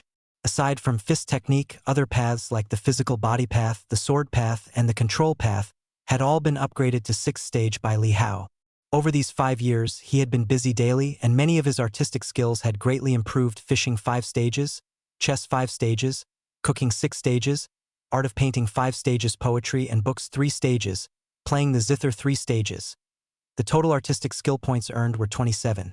After using 24 points, 3 points remained, kept for any unexpected needs. Li Hao had intended to push a single path to its extreme before doing anything else. But after exploring, he found that every Tao realm had thresholds every 3 stages. To move from the 3rd to the 4th stage, one needed a spiritual awakening.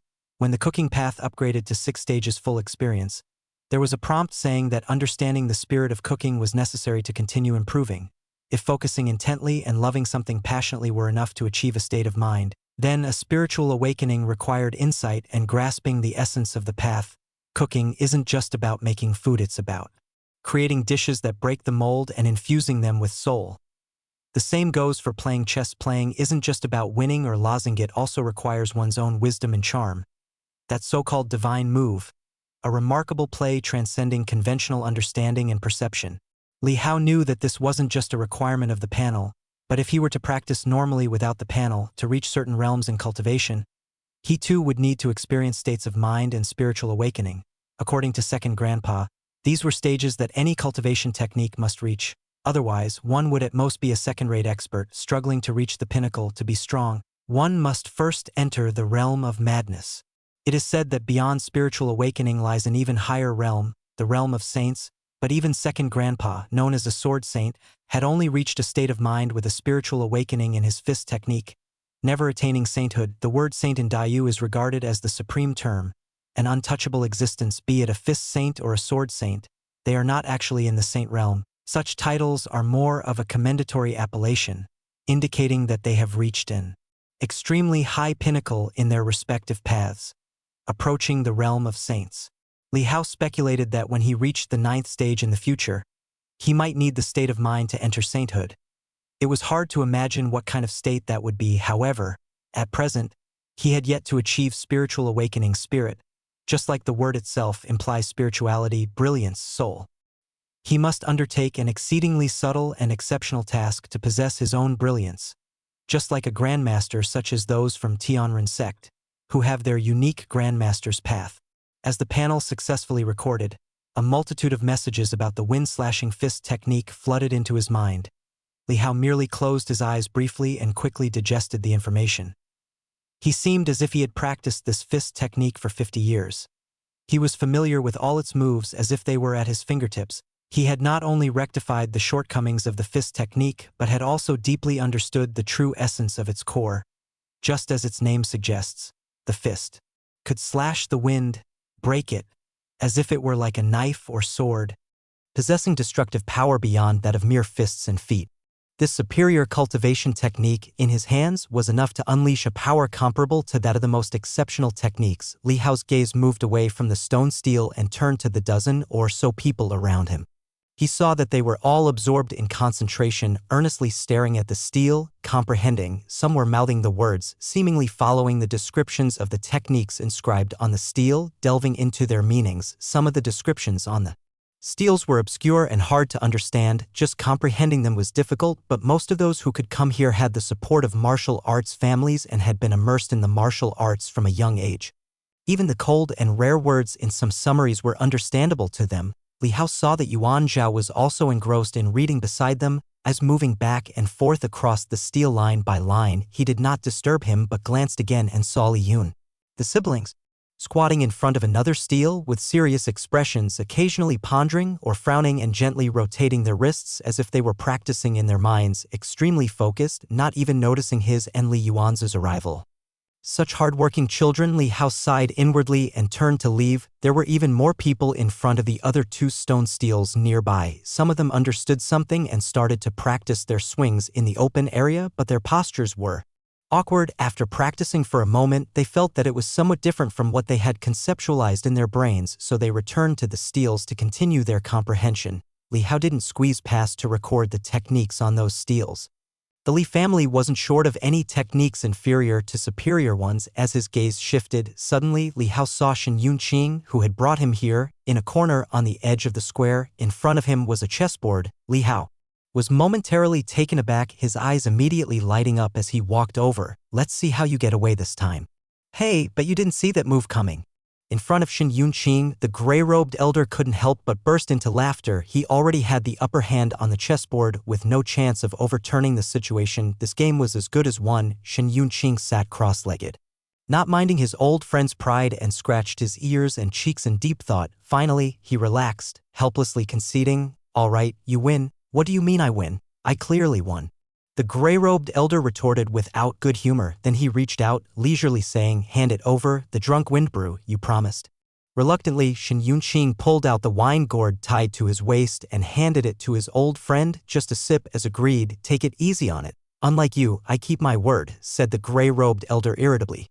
Immediately opening the gourd and tilting his head back to take a big gulp, Shen Yunqing hurriedly snatched it back, angrily exclaiming, "You agreed to one sip." "That was one sip for me, I haven't swallowed yet," he replied. "You might as well pour it straight down your throat," Shen Yunqing said, holding his gourd tightly and peering into it, feeling his heart turn cold by half. "I'll remember that last game of chess for you," he added. The gray-robed elder chuckled, then suddenly aware of something. He turned his head to see a young man with bright lips and white teeth, elegant and refined, standing nearby. Dressed in brocaded garments, he looked opulent and distinguished. A young master from the Divine General Mansion? Recognizing the sleeve pattern and the jade pendant, the elder's expression became serious and he was about to scold, but the words on his lips changed at the last moment. "You're playing chess," said Li Hao with a cheerful smile. For someone who had lived 2 lifetimes as a mentally mature person, the first sentence of a conversation was often a superfluous question knowingly asked, merely a pretext to initiate a conversation. "Why aren't you comprehending the cultivation techniques?" asked Shen Yunqing. Looking at Li Hao with surprise, others were racing against the clock, comprehending in front of the stone steels, but this young man had leisurely sauntered over here. Could it be that this lad wanted them to quietly give him some pointers? Chapter 48. Both thought of this and exchanged a look, their expressions becoming slightly more solemn. As teachers within the academy, how could they lead by example in helping a disciple cheat? No, even though you are the young master of the Divine General Mansion, it's not acceptable, and there were no gifts, Pa. What gifts? Even gifts wouldn't make it acceptable. You're not a prince. While they were racking their brains on how to gently refuse the young man, Li Hao already responded to Shen Yunqing's words. "That cultivation technique, I've already mastered it. Actually, it's normal for you to find it difficult. Just take your time to comprehend it." Shen Yunqing's words were cut short as he suddenly froze, looking at Li Hao in astonishment. "What did you say?" "I said, the cultivation technique on the steel, I've already mastered it." Li Hao had to repeat himself, suspecting that the old man was hard of hearing. "Mastered it?" Across from him, the gray-robed elder Zhao Zongyuan looked at Li Hao in surprise. By mastered it, did he mean he had already entered the threshold? Which did you choose, the wind-slashing fist or the 9 stars triple step? Shen Yunqing also snapped back to reality, sizing up Li Hao, thinking the kid must be boasting. The wind-slashing fist? Li Hao thought for a moment, seeming to also realize that such a claim was indeed surprising, and immediately threw a punch. The punch carried a subtle trembling wind with a low hum of force, as if sharp blades of wind were cutting through with the punch. Both of their eyes narrowed in recognition that this was one of the moves of the wind-slashing fist to be able to produce. The sound of wind and the cutting force, it wasn't merely at the level of a beginner, it was even at the level of adeptness approaching perfection. Could it be? The two exchanged glances, their eyes filled with a chilling sharpness. They had long heard of the Li family's listening rain tower, which housed countless martial arts techniques. Could it be that the wind-slashing fist was also included there? But the 3 cultivation techniques on the steel were all from Tan Palace Academy's collection, which was changed every 6 years. They had never heard of them being exposed outside before, had they? Between major forces, their relationships were complex. Many thoughts surfaced in the minds of the 2 elders, yet they soon suppressed them, not asking Li Hao any further questions. It never crossed their minds that Li Hao had comprehended the set of fists in just a short moment. In such a brief amount of time, one could only just carefully watch it once through. To even grasp the surface of the technique would be quite good, let alone reach a level of adeptness or perfection in that case. You have indeed passed the test, but we aren't responsible for the examination. You should find that uncle over there, said Shen Yunqing, pointing towards the center of the square where a middle-aged man stood with his hands behind his back, his face calm. In front of him, 4 people were practicing their techniques, but their movements were visibly stiff. I will go in a bit. Li Hao was not in a hurry and instead let his gaze fall on the chessboard upon which the 2 elders were playing. After glancing back and forth a couple of times, he immediately saw the situation and said, "This game of chess is about to be lost, HM?" Both elders looked surprised, with Shen Yunqing raising an eyebrow. "You're so young, yet you understand chess?" "I know a little bit," Li Hao said modestly. "Oh." Zhao Zongyuan smiled mockingly, glancing at Shen Yunqing. "Then tell us who is winning and who is losing."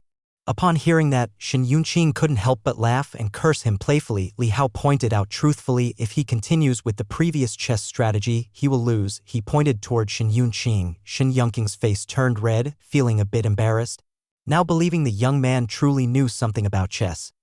He cleared his throat twice and said, "I was just coming to fetch you guys. I wasn't concentrating on this game. I didn't play well. Go on, go on." If it weren't for the presence of the younger generation, Zhao Zongyuan might have kicked him. Rolling his eyes at him following that, Zhao Zongyuan addressed Li Hao. "Based on what you said, there's still a chance for him to win this game?" "Yes." Li Hao nodded, his voice no longer casual at that moment, becoming very decisive. "If you change the strategy, you can win." "Oh?" Zhao Zongyuan was originally teasing him, but upon hearing this, he was taken aback. Then his smile receded, saying indifferently, "Then do tell, how can he win this game?" Shen Yunqing was amazed, looking at Li Hao curiously, knowing the outcome meant Li Hao at least understood some of the basic rules of chess. But to see a winning move? That was a joke, as even he couldn't find a way to win. "Place a piece here." Li Hao pointed on the chessboard. Zhao Zongyuan glanced at where he pointed and scoffed quietly. "What if I place my piece here?" He pointed to an adjacent spot. "Here." Li Hao continued pointing. "And if I move here?" "Here." Zhao Zongyuan was about to point to another blocking move when suddenly his expression changed dramatically. His eyes fixed on the chessboard, flickering uncertainly. Though no pieces were actually placed by their fingers on the board, in his mind, the chessboard was already imprinted with moves at those few spots. These moves were nothing special and certainly didn't suggest a winning position, but they seemed a bit subtle. That severed vein seemed like it could be connected. Zhao Zongyuan's gaze became more focused. He withdrew the finger pointing to the chessboard and showed a thoughtful expression. Shen Yunqing by his side at first didn't catch any extraordinary subtleties, but seeing his old friend suddenly change color, he was startled and then looked closely, scrutinizing and pondering. Before long, a sharp light flashed in his eyes, and he couldn't help but look towards Li Hao. Those few moves indeed had the feel of a snake threading through its teeth. They had actually brought a glimmer of life to an otherwise certain fatal game situation. "Here I come." Mulling it over for a while, Zhao Zongyuan pointed to another spot, planning to completely decapitate the dragon veins on the board without getting further entangled. Li Hao, as if expecting this, raised his hand and pointed to another place.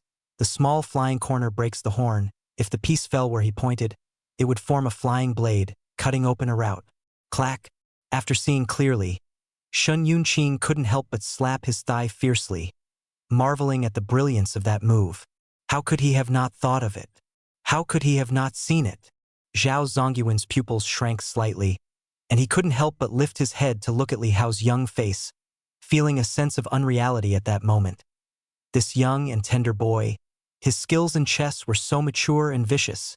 Come, take a seat, you play now. Sun Yunqing braced his hands on the ground, shifting his bottom to the side, and said to Li Hao, let me see to what extent you can play. It doesn't matter if you lose, but if you truly win, it'll give you a bottle of the Drunken Wind brochure, said Li Hao. Li Hao nodded, not standing on ceremony, for he had come here specifically for this game. He comfortably sat down where the grass was still warm from being pressed down. Zhao Zongyuan frowned deeply, his face becoming grave. He stared intensely at Li Hao for a moment, not occupied with exploring why the boy was so skilled at chess, but instead gathered his focus and said gravely, then let's give it a try. Li Hao's fingers entered the Go bowl, and his index finger and middle finger pinched a black stone and placed it on the board, filling in the position he had indicated earlier opposite him. Zhao Zongyuan was silent as well, following suit with his moves. The two began their real game in the square. Numerous clan scions and Jianghu prodigies were practicing their movement techniques and fists, sweating profusely as they vied for a place in either Alpha or Beta Academy. Yet in this corner, on the tiny chessboard of just a few square inches, fierce and insidious struggles were unfolding, with each move slicing like a knife, step by step a lethal tactic. After a while, an aged palm trembled as it picked up a piece from the Go bowl, but after a moment of shaking, it slipped from the fingertips and fell. Zhao Zongyuan's face, just like those young disciples swinging their fists in the square, was covered in sweat. The game was set. I have lost, said Zhao Zongyuan, his throat seemingly parched. His voice strained. Sun Yunqing beside him was dumbstruck, looking at the chess game in disbelief. His own losing game had, under Li Hao's desperate efforts, been completely overturned, reclaiming the lost ground, pressing with each step until the very end, managing to eke out a narrow win by just half a point. Never underestimate a mere half-point lead. Reversing the previously forlorn situation to such an extent was simply unbelievable. Senior, you have been gracious, said Li Hao as he withdrew his hand, slightly bowing his head in respect, his expression quite serious, but once he straightened up, his demeanor relaxed again. At the 5th rank of chess Tao, he often played with Grandpa, but hadn't really had a chance to compete with top players from the outside world. These two strength in chess seemed to be a bit inferior to Grandpa's, probably just about at the 4th rank. This was quite remarkable already. After all, both elders were martial artists who still had the leisure to study this side pursuit. Reaching such a level must have taken considerable effort, a clear indication of their passion. Zhao Zongyuan let out a wry laugh, looked up at Li Hao, feeling as though he was observing a monster. How was this Li family's kid's brain constructed? Younger than even the time he had spent playing chess, yet he had one against him? Could it be that talent was also a factor in playing chess? Impressive. Very impressive, praised Sun Yunqing, clicking his tongue in admiration. Li Hao smiled and said, that was just luck. How about, shall we have another game? Zhao Zongyuan was somewhat at a loss for words and said glumly, don't you still have to test for your cultivation technique? There are not many places left in the Alpha Academy. You should secure your spot first. All right, Li Hao replied, coming back to his senses. Although he wasn't really concerned about a spot in the Alpha Academy, to avoid future trouble, he agreed it was worth making a quick attempt. Then, Senior, please wait for me. I'll be right back, Li Hao said. Zhao Zongyuan and Sun Yunqing looked at him with strange expressions. Why did it seem like this kid was more committed to playing chess than securing his place in the academy? Just make sure to wait for me, Li Hao insisted before leaving, then ran quickly towards the middle-aged man at the center of the square. Chapter 49. Let's go try as well. In front of the wind-slashing fist steel, Li Yun suddenly stood up and spoke to his younger sister beside him. Li Zining's gaze flickered slightly. She stopped the slight rotation of her small hands and nodded. She had actually already touched upon some of the essence of the technique, feeling that she had entered the threshold. But she didn't immediately go to test herself, instead waiting for her brother beside her to master it as well. Since she could understand things, she had noticed her brother becoming increasingly impatient with his cultivation. After spending time together day after day, She could faintly sense her brother's thoughts deep in her heart. Among the 3 siblings in the family, she and her eldest sister had higher talents than her brother.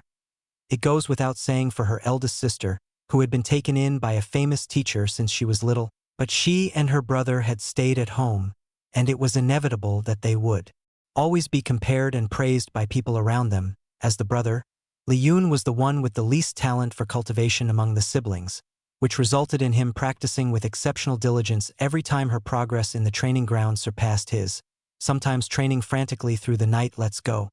Li-Yun patted his bottom and stood up. His gaze swept over and he saw a familiar figure at another part of the stele. It was Li Yuanzhao, but at this moment the latter was fully engrossed in comprehension and didn't notice him.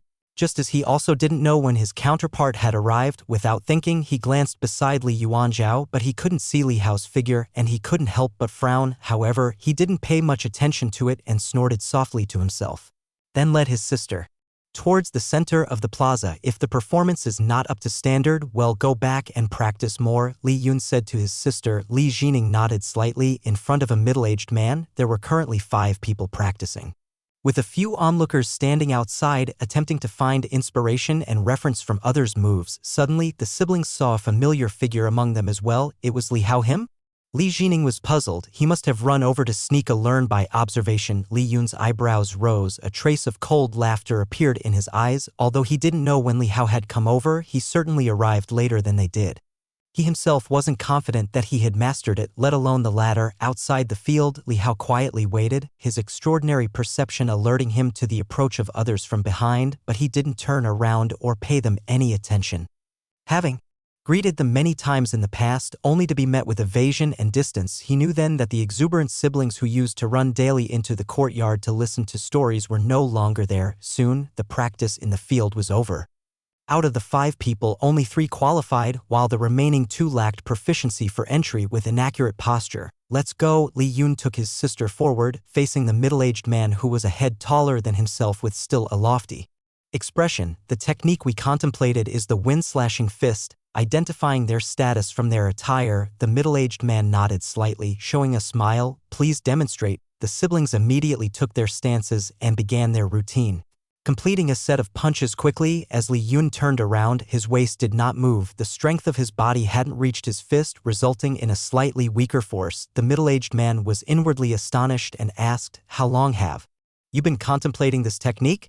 "Half a day," Li Yun replied calmly, but a tinge of pride could be seen in his eyes. He faintly felt that he might have made a slight mistake and the result might not be very good, but after all, he had only been contemplating it for half a day.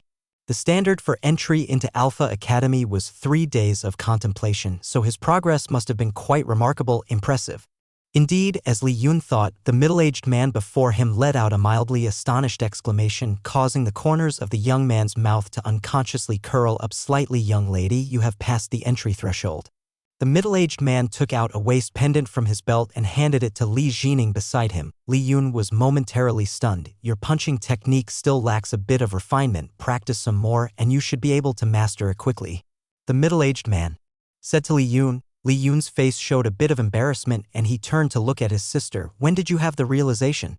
Li Jining put away her waist pendant and hastily said, "Just now." In truth, she wasn't lying. She really had just comprehended it at most half an hour ago. To enter a superior cultivation technique within half a day, prodigies like you are uncommon. Even in Alpha Academy, the middle-aged man said with a smile. "That means there are others who can do it too?" Li Yun's expression changed slightly. "A few yesterday," the middle-aged man said with a smile. The quality of the disciples recruited this time was excellent, a bit stronger than the previous years. Li Yun felt a burning sensation on his cheeks. His fists clenched involuntarily. At that moment, the middle-aged man's attention was drawn to an approaching figure, and he looked up to see it was someone from Divine General Mansion. And he immediately smiled. "You also came to practice?" Li Hao nodded. Hearing this, the siblings couldn't help but glance at Li Hao. Li Yun suddenly felt a bit better, thinking at least there's someone below him. "Please," the middle-aged man gestured. Li Hao was very straightforward, raising his hand to swing 2 punches with the momentum of a knife, producing a faint sound of an iron blade cleaving the air. The middle-aged man's expression changed dramatically and he looked at Li Hao in shock. Li Hao had already retracted his fists, saying, "Is that satisfactory?" The middle-aged man regained his composure and couldn't help saying, "Did you come yesterday?" Today, the middle-aged man was slightly stunned and a different possibility emerged in his mind, causing him to feel a chill deep inside. Without daring to think deeper, he immediately took out a waist pendant and handed it to Li Hao. This is the Alpha Academy waist pendant. The waist pendant was white, one side with the letter grade A in black. Li Hao took it, glanced at it, casually put it away, thanked him, then turned and left, leaving behind two pairs of eyes filled with slight astonishment. He passed too? Only after Li Hao had walked a distance did Li Yun manage to ask in disbelief. The middle-aged man withdrew his gaze, glanced at him, and nodded. His wind-slashing fist has reached at least the level of agility, perhaps even perfection. Li Hao's demonstration was too brief for him to ascertain the exact level, but there was no doubt he had certainly grasped the basics. Agility? How is that possible? Li Yun exclaimed, his eyes wide. He knew that the other had left the mansion to join them today, arriving at the mountain even later than himself. How could it be that in such a short period he had understood the concept of agility? Even his own sister had barely grasped the basics. With this thought, he couldn't help but turn his head and look at that figure in disbelief. Li Jining watched the retreating figure in a daze, suddenly recalling some adults in the mansion praising Li Hao. That child is really smart, indeed, very precocious. I've never seen such a smart child. He gets it at one point. It's a pity he can only engage in body refinement. Otherwise, with such a wise head, he would definitely become a top genius in the future. Yes, the adults only mentioned his limited potential in cultivation, but never once said he wasn't smart enough. The young girl lightly bit her lip, tightly grasping the waist token in her hand. I'm back. Li Hao jogged back quickly to the two elders, seeing the grade A waist token in his hand. Both understood, and Shen Yunqing laughed. Congratulations, you flatter me, senior, Li Hao said with a slight smile, then added, shall we have another game? These youngsters, the two elders exchanged looks, both speechless in their minds. Why did it seem this boy was more addicted to chess than they were? All right, another game it is. Zhao Zongyuan, having analyzed the previous game and known where he went wrong, now had the courage to battle again. Li Hao felt a rush of joy and immediately sat down. Please, senior, the two began to duel on the chessboard once more. To prevent his opponent from giving up, Li Hao didn't play too aggressively, just slowly pulling ahead until he won by a narrow margin. Thus, an interesting scene unfolded in the square, while other disciples were in front of the steels, pondering and practicing their martial moves. One corner featured a young man exchanging moves with two elders on a chessboard. The occasional frustrated outburst from Zhao Zongyuan and the hearty laughter from Shen Yunqing drew glances from other newly admitted disciples. When they noticed the unusual scene, many of them had a hint of curiosity in their eyes. You little rascal. You must have been playing chess since you were in your mother's womb. Goaded by defeat, Zhao Zongyuan was so irritated he felt like tossing the game pieces. Li Hao just laughed. Shen Yunqing inquired curiously, you've put some effort into your chess skills. How do you usually cultivate? That's how I cultivate, Li Hao thought to himself, but on the surface he only chuckled foolishly while playing chess. The two elders shared some information about Tan Palace Academy with Li Hao. Do you know, youngster, a prince joined the academy yesterday, also admitted to Alpha Academy, and it said he understood the cultivation technique within just an hour. That lady from the Nangong family came too. Her talent is also quite terrifying. It said she's not even the strongest of her generation in the family. These are your future rivals within Alpha Academy. Youngster, you should keep an eye out. The elders advised. Faced with the elders' concern, Li Hao found it overwhelming and said to them, can't we just concentrate on playing chess? The elders stared. Their fond feelings for the boy had prompted them to share this information. Yet he didn't seem interested at all. So you joined Tan Palace Academy just to play chess? Huh. Out of irritation, Zhao Zongyuan once again concentrated fully on the game. Yet, after a while, he was left looking ashen-faced, defeated by a slim margin as the sun dipped low. Li Hao was deeply engaged in the game when he suddenly heard a voice beside him. How? Li Hao turned to look and saw Li Yuanzhao, who was watching him tentatively. I got the waist token, Li Yuanzhao said. They had arrived late, and he had spent half a day in contemplation. Oh, Li Hao nodded, unsurprised. This kid had the same innate ability as Li Jining despite his sturdy appearance. There was a sly spark in his small eye. She was incredibly sharp. They're waiting at the foot of the mountain for us to return to the mansion together. How, what do you think? Let them go back first. Well, return later, Li Hao said. Across from him, the elders' expressions darkened. Was this kid hooked on winning? No more, no more. Zhao Zongyuan waved his hand. It's getting late, you should go back. It's okay. I can see, Li Hao retorted. You little. The two elders were left both laughing and crying by Li Hao's antics. Xin Yunqing said, let's call it a day. If you want to play chess, we can have a match after school starts. Li Hao wanted to continue, but seeing the elders apparently had lost all enthusiasm, he relented. Fine then, thank you both for your hospitality today. With that, he made a move, cementing his victory in the game. Seeing the experience he gained, Li Hao then stood up with a smile, bowed respectfully to the two elders, and, together with Li Yuanzhao, slowly started heading down the mountain. To think such a kid exists in the divine general mansion. Really curious, the two elders said, watching the figures of the two youngsters, one ahead and one following Li. Their expressions were filled with amusement as they looked at each other and shook their heads, chuckling. Chapter 50. By the time Li Hao and Li Yuanzhao returned to the foot of the mountain, the square was already lit up with bright lamps. Although it was night, it was still bustling with people, the crowd showing no sign of thinning. The scene reminded Li Hao of the night markets from his previous life. He took a deep breath, and along with the refreshing night breeze, he could detect the aroma of charcoal-grilled delicacies wafting through the air, which instantly whetted his appetite. Let's go find something to eat. On the entrance stairs, scions from various states were still hastening to the summit, vying for fame and prestige.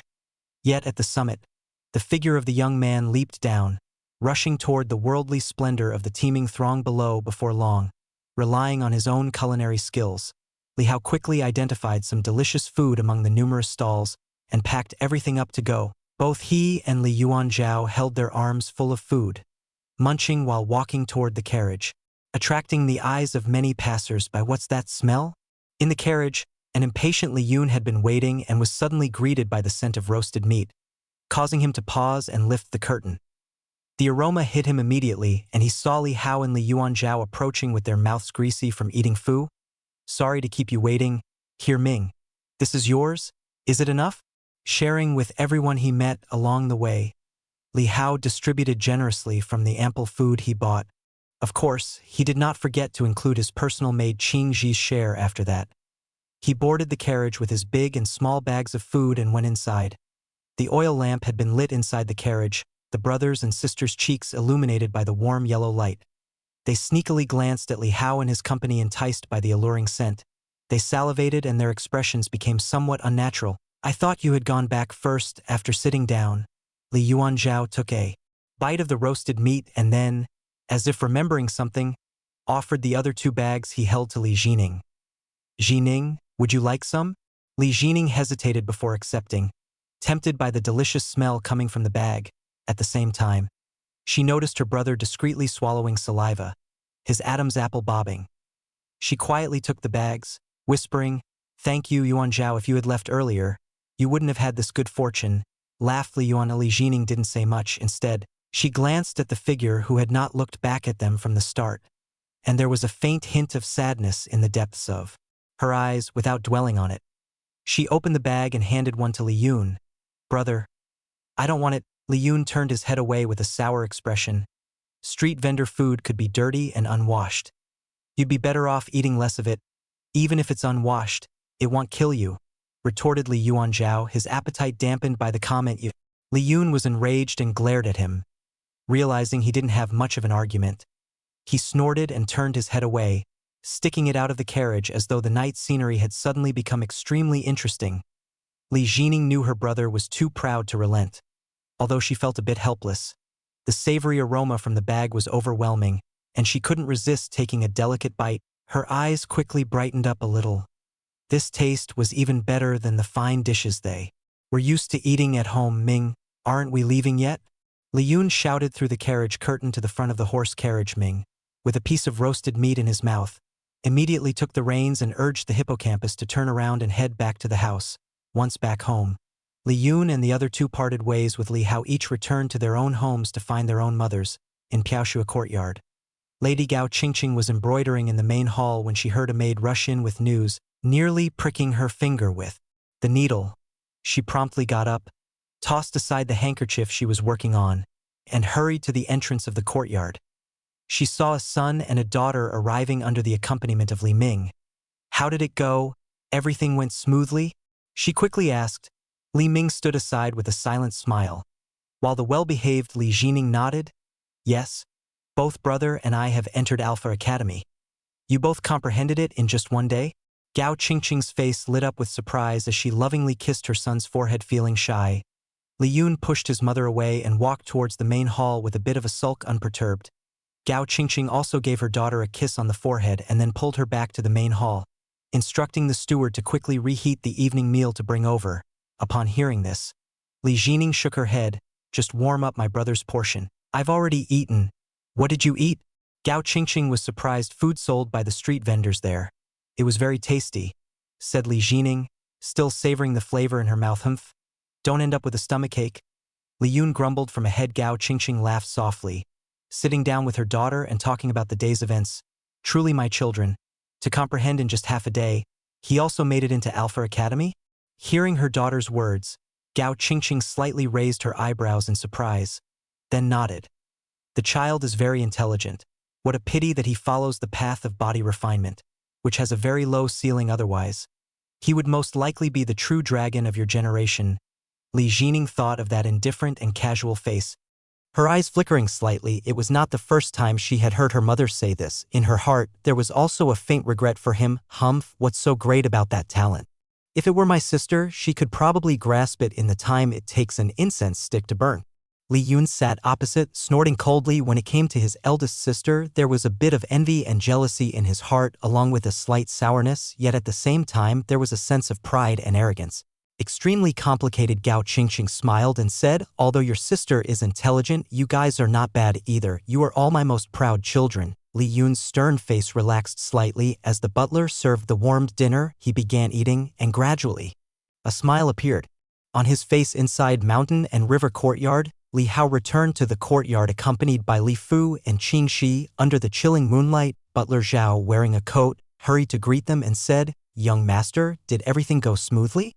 They'll go warm up your dinner. There's no need for you to go to such troubles, Zhao, Li Hao said with a smile. I've already eaten outside. I was afraid it would lose its flavor on the way, so I didn't bring any for you. You're thoughtful, young master, Zhao said with a smile. Knowing that Li Hao was not lying, there were still traces of grease on the corners of his mouth. Li Fu, who had been standing outside the carriage earlier and hadn't had the chance to talk to Li Hao, couldn't help but ask, how did you feel about today? Li Hao thought for a moment and replied, the food was quite good. Li Fu was speechless. That wasn't what he was asking about. After asking a few more questions, he learned that Li Hao had been admitted to Alpha Academy.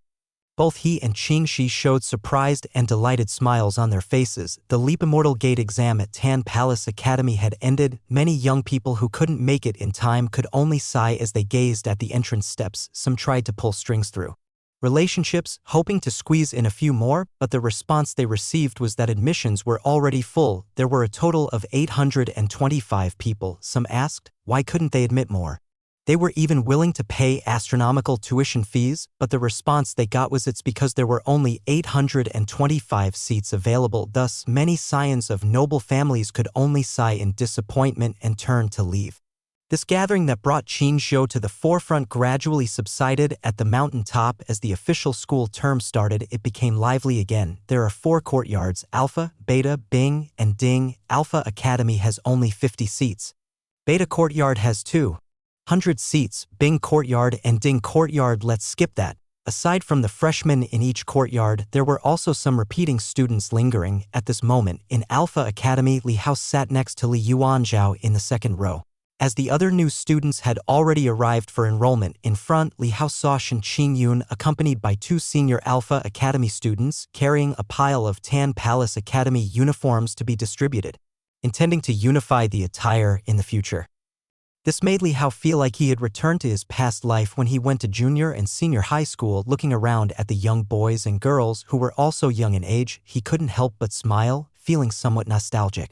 After the uniform distribution ended, Shen Yunqing outlined some of the basic rules of Tan Palace Academy, such as no private fighting, not humiliating the sages, and so on. Afterwards, as Shen Yunqing left, a woman with a slender figure and waist as flexible as a willow in the wind approached. She looked to be about 25 or 26, with black hair and eyebrows like ink, eyes like paintings, giving off the feeling of a bright moon shining on snow-covered mountains. Hearing her introduce herself as Su Yehua, She turned out to be the dean of Alpha Academy as well as the first lecturer. The previously departed Shen Yunqing was the movement technique lecturer. The first lesson in the academy would be taught by Su Yehua.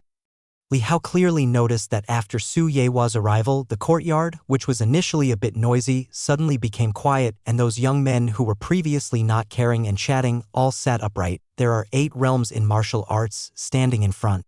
Su Yehua, with her willow leaf-shaped eyebrows and a natural cool demeanor yet with a soft gentle smile on her lips, said, "The first 4 realms are strength, circulation, soul succession, and divine traveling. The last 4 realms are 15 Li, Heavenman connection, 3 immortalities, and 4 standings."